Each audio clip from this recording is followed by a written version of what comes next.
一駅一駅始まるよ。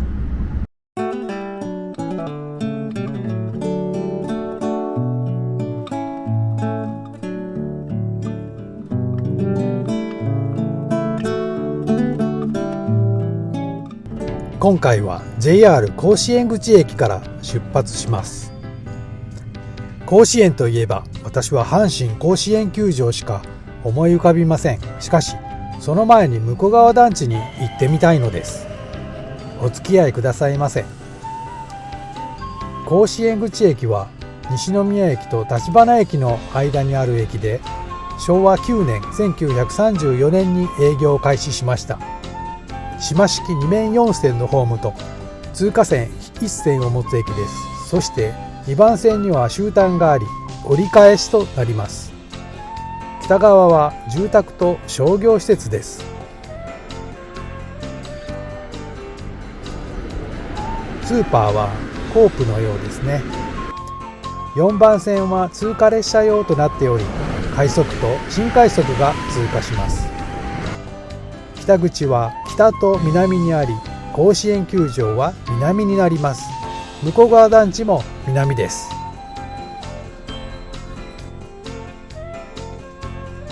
北口は小さめのロータリーがあり、ドラッグストアとコンビニがあります。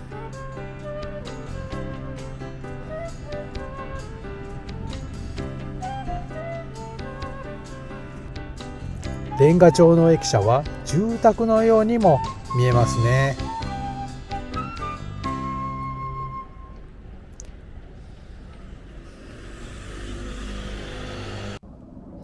駅の近くはまっすぐな道路があります。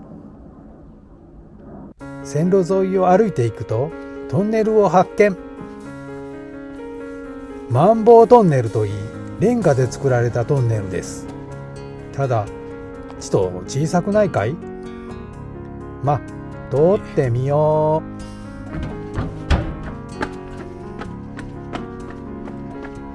う。頭がすりそうでこわごわ進みます。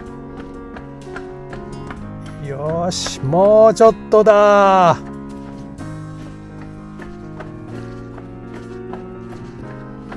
出口出た。セーフ。腰を曲げて突き進め。とてもすれ違えません。地元の人は慣れてるね。南側もまっすぐな道が続く。自転車駐車場の料金は屋根の有無で異なります。屋根ありで1ヶ月1900円。南口に来ました。坂の上に駅舎があるようで、スロープが長い。階段の上には私の好きなスタバがあります。ロータリーとバス停、さらにタクシー乗り場がコンパクトにまとめられています。ちっちゃなコンビニもあります。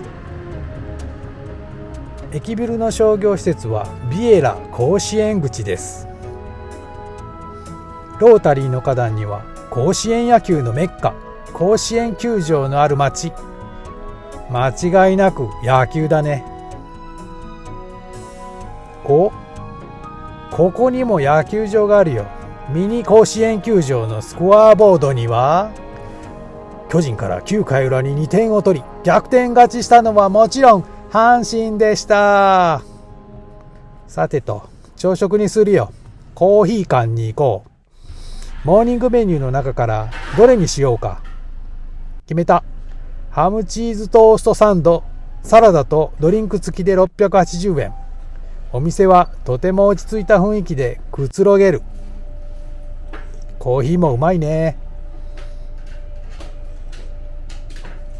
ハムチーズサンドもいい感じ。ごちそうさまでした。コーヒー館はチェーン店ですが初めてでした。また行きます。さて、向川団地には阪神バスに乗ります。阪神バスの向川団地線または鳴尾浜線で向川団地中央で降ります。乗降時にピッと2回タッチ。ただ大人220円で定額なんだよね。20分ほどで向川団地中央に到着しました。向川団地は名前は聞くけど行ったことがなかったところです。5600戸の住宅がある西日本最大の団地なんです。 UR の住宅なんですね。なしなしって CM しているところだね。団地の真ん中にはメルカード向川という商業施設があり、コープ神戸が入っています。散髪屋さんは開いていますが、他はまだ閉まっているようですね。11時ぐらいに開くところが多いですよね。9時なんだけどあまり人を見かけない。住宅はいくつもの棟に分かれていますが、それぞれがでかい。こんなのが20棟ほどもあるんですよ。面積は46ヘクタールもあるそうです。住宅を聞いても迷うなこりゃ。団地は4つの町に分かれています。ここは緑の町。建物も緑色が使われています。なんか都会的でかっこいいね。この建物には1フロアに20戸あり、15階建てなので300戸です。600人以上が住んでいるとなると、いろんな決まり事があります。みんなが快適に暮らすには必要なことですね。団地には保育所、小学校、高等学校まで全てあります。本当に計画的によく作られた街ですね。街ごとに散歩道があったりして面白いです。テニスコートだってありますよ。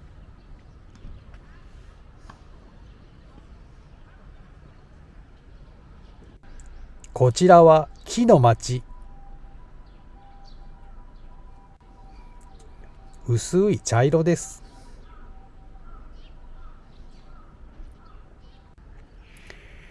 駐車場もしっかり用意されています。どこまでも建物が続く。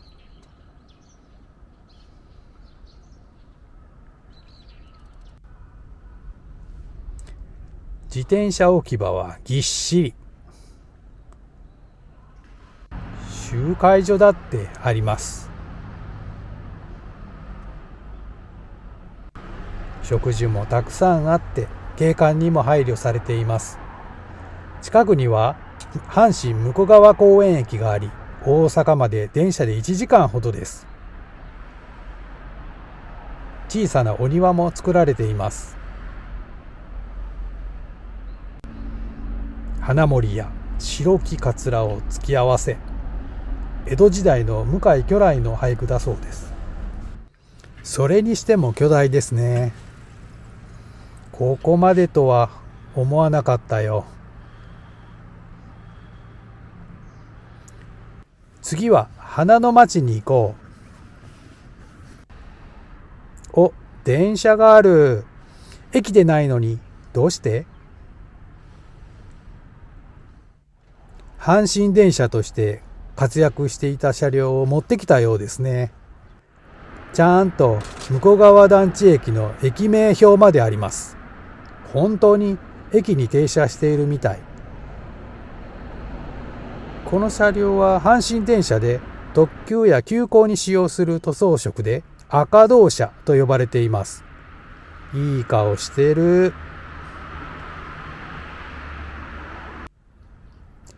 レールもあるしガードがある。ただ現在ではこの色の電車は使用されていないそうです。住宅の中に佇んでます。屋根もあり大切にされています。芝生もあるからステージとしての使用もありそう。中を覗いてみたらテーブルがいくつかある。地域の集会所として使用できるそうですよ。なんか話が弾みそうだね。プラットフォームには赤銅車のような自動販売機があり、なんとおむつを販売してました。微笑ましく感じちゃいました。近くには医療施設が整えられており、相談窓口もあります。大きな町だね。こちらは青空の町。もちろん水色だね。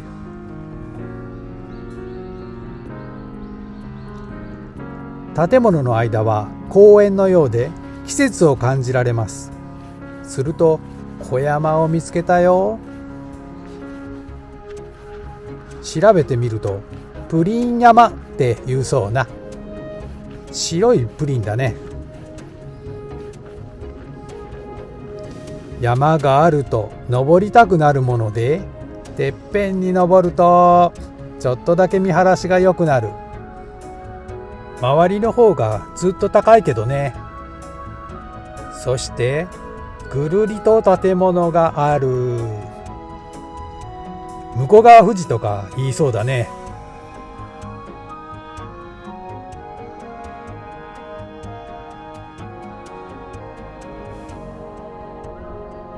ここ青空の街を歩いていたらブロックに文字があることを見つけたよ。やっぱり青空だった。こちらは何の街でしょうか。ピンクですよ。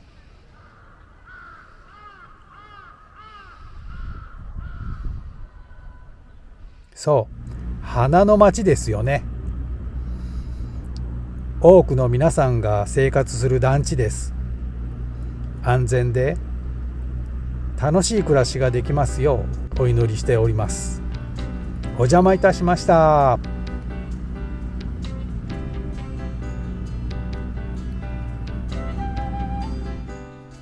椿の花でしょうか。冬の花ですね。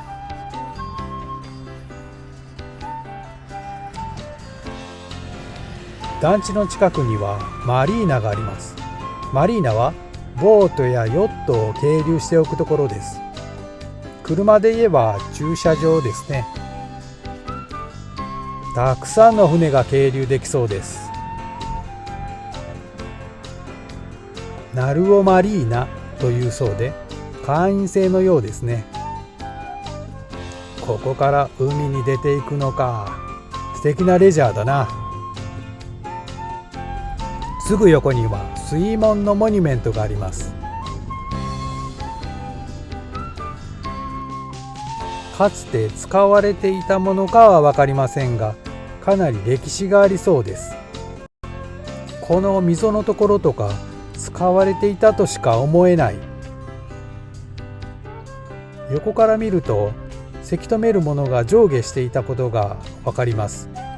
上には穴が開いています。なんか任せとけっていう感じがしてかっこいいんだよね。さて、西に歩くと商業施設があります。イトーヨーカドーとララポート甲子園です。ララポート甲子園にはキッザニアがあるんですよ。子供向けの職業体験型テーマパークです。交差点に着きました。ローソンだけどなんか色がちょっと違うぞ。ここは甲子園筋。そうだった。タイガースの色だね。北に進むと照明塔が見えてきた。いよいよ甲子園球場です。スコアボードの裏側ですよね。でかいな。甲子園プラスという施設があり、飲食のほかに甲子園歴史館があります。2022年3月にオープンしました。甲子園歴史館に行こう。レンガ調の壁がいいね。入館券は大人900円。いい場面が載っている。中は写真撮影は可能です。スライドのようになりますが続けます。1985年、阪神は21年ぶりのリーグ優勝、そして日本一になったんです。私は当時中学生で異様な盛り上がりを楽しみました。勝てない時代が続いた後、2003年にもリーグ優勝しました。星野監督、ありがとう！その後、2005年にリーグ優勝してからは、優勝から遠のいています。私自身も野球から遠のいてしまい、最近の選手を知りません。思い出すと懐かしいですよね。1985年の主な選手は、吉田監督、真由美、バース、掛布、岡田。2003年は星野監督、赤星、金本、檜山、矢野。矢野監督のシーズンが終わり、新たな時代が始まります。どんな歴史が繰り広げられるでしょうか。展示は VR 機器を使用したものもあります。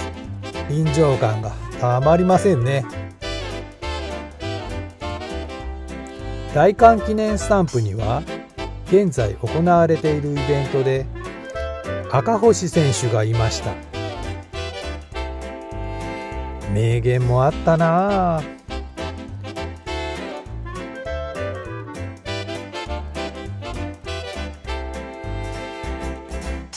必死のパッチは私の流行語にもなってたわ。歴史館は球場にもつながってるんです。こちらは高校野球のエリアです。甲子園はプロ野球だけでなく、高校野球の全国大会も開催されます。2023年で春は95回、夏は105回を数えます。横浜高校といえば、松坂ですね。多くの高校球児たちが熱戦を繰り広げてきました。そしてプロへとつながる場でもあります。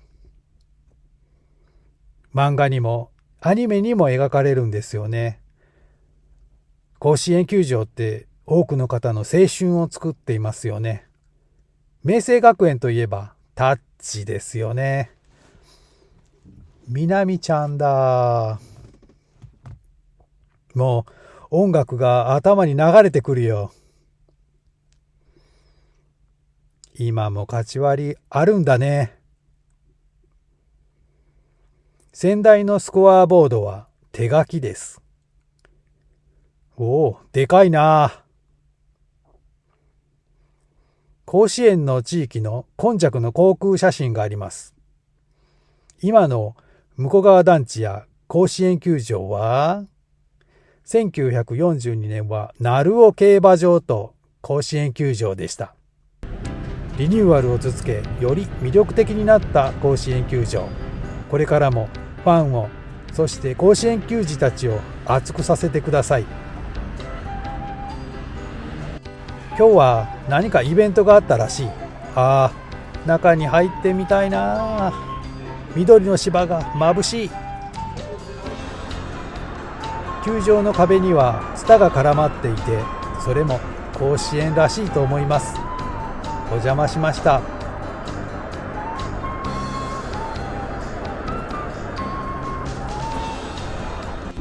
甲子園球場は阪神甲子園駅からすぐで、道沿いにはグッズ販売の店舗が並びます。アルプスは観客席の名称のアルプススタンドから来ているのでしょう。阪神甲子園駅です。そしてここにもスタバがある。北口には駅舎と同じドーム屋根の駐輪場があったりする。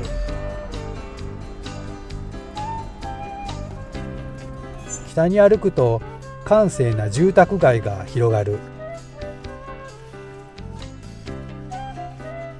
高低差がなく、きれいに区画されているのが特徴です。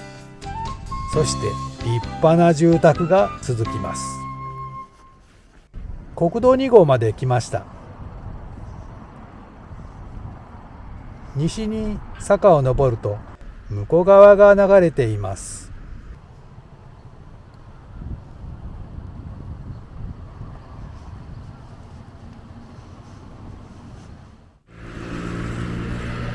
これまた大きな親柱だな。二級河川ですが大きいですね。堤防には道路が走り、河川敷は自転車道や散歩道になっています。自転車道は平坦でスピードが出せそう。河川敷にはワイルドな木が茂っています。夜に見たら怖そうじゃない？さあ、駅に戻ってきました。駅にはすずらん通り商店街があり、和菓子の正月堂があります。名物は砂餅ですよ。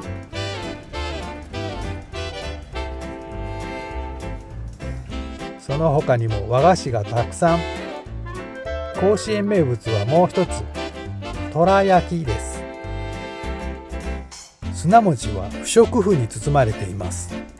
開けると甲子園の土に見立てた黒豆のきな粉にじっくり練り上げられた求肥とくず粉が好相性の柔らかいお餅があります。思い出のお土産にいいですね。とら焼きは表面が虎模様のどら焼きです。粒あんがしっかりしていて美味しい。いっぱい詰まってるし。さて、今回は JR 甲子園口を出発し、向川団地、水門モニュメント、阪神甲子園球場と巡ってきました。阪神バスにも初めて乗れてよかったです。それではまたお会いしましょう。